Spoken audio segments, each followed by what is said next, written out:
Halo, selamat pagi, Oma, Opa, Bapak, Ibu, Saudara-saudari, para pemirsa Hikmat Pagi yang terkasih dalam Tuhan Yesus Kristus. Sungguh merupakan anugerah dari Tuhan kalau pada hari ini saya diperkenankan untuk kembali menyapa Bapak Ibu di dalam program Hikmat Pagi. Mari, sebelum kita bersama-sama merenungkan kebenaran firman Tuhan, kita mau bersama-sama berdoa. Selamat pagi Bapa, sungguh kami mengucap syukur karena berkat-Mu yang begitu limpah atas kehidupan kami. Satu hari lagi Engkau telah memberikan kepada kami untuk kami jalani di dalam berkat anugerah-Mu. Bapa, dan kalau sebentar kami akan merenungkan kebenaran firman-Mu, kiranya Tuhan yang buka hati kami, buka pengertian kami, sehingga kami dapat mengerti apa yang menjadi kehendak Tuhan bagi kami hari ini, dan kiranya Tuhan yang mampukan kami untuk melakukannya. Terima kasih Bapa, di dalam nama Tuhan Yesus kami berdoa. Amin. Perenungan Hikmat Pagi pada hari ini akan dibawakan oleh Saudara Lukas Anwar Kristianto yang mengambil tema Jangan Sampai Menyesal, dengan bacaan yang terambil dari Keluaran pasalnya yang ke-13, ayatnya yang ke-17 sampai yang ke-22, dengan Alkitab Terjemahan Baru edisi 2. Namun kita akan berfokus pada ayatnya yang ke-17. Setelah Firaun melepaskan bangsa itu, Allah tidak menuntun mereka melalui jalan ke negeri orang Filistin, walaupun jalan ini yang paling dekat. Sebab firman Allah, jangan sampai bangsa ini menyesal apabila mereka menghadapi peperangan, sehingga mereka kembali ke Mesir.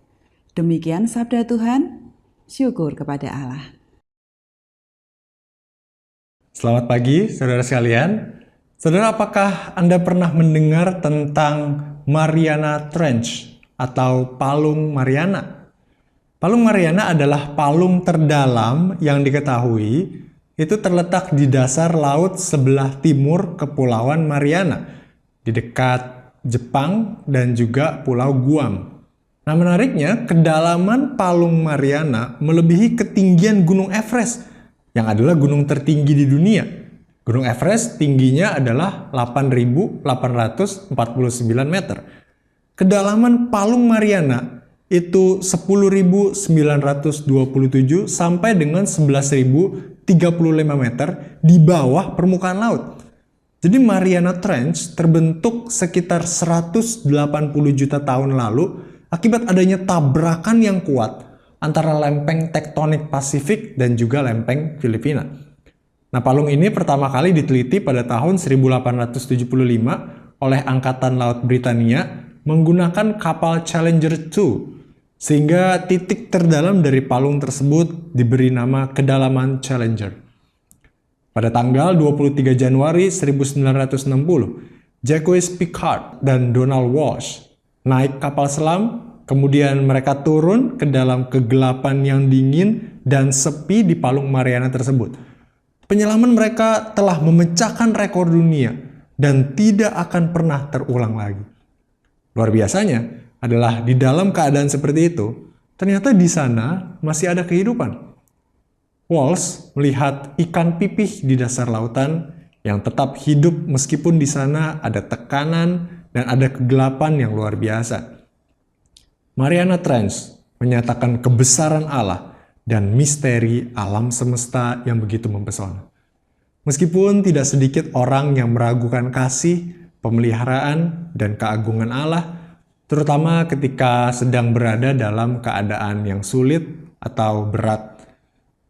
Tapi salah satu contoh kasih Allah kepada umatnya adalah ketika Allah tidak membawa bangsa Israel langsung berperang dengan bangsa Filistin setelah lepas dari pengejaran Firaun. Allah memilih menuntun bangsa Israel berputar agar mereka tidak menyesal dan kembali lagi ke Mesir. Bahkan Allah berjalan di depan mereka pada siang hari dalam tiang awan dan pada malam hari dalam tiang api.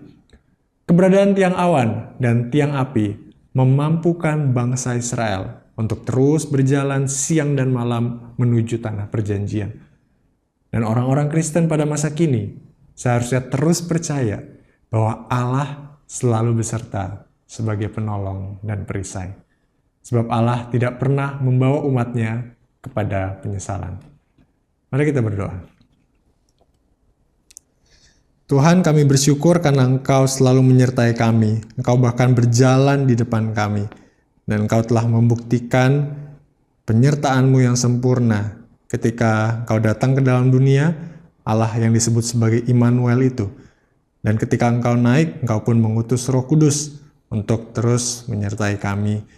Tuhan, ajar kami untuk percaya kepadamu, untuk mengikut Tuhan, untuk mengintil Tuhan dari belakang, dan Engkaulah yang akan memimpin kehidupan kami.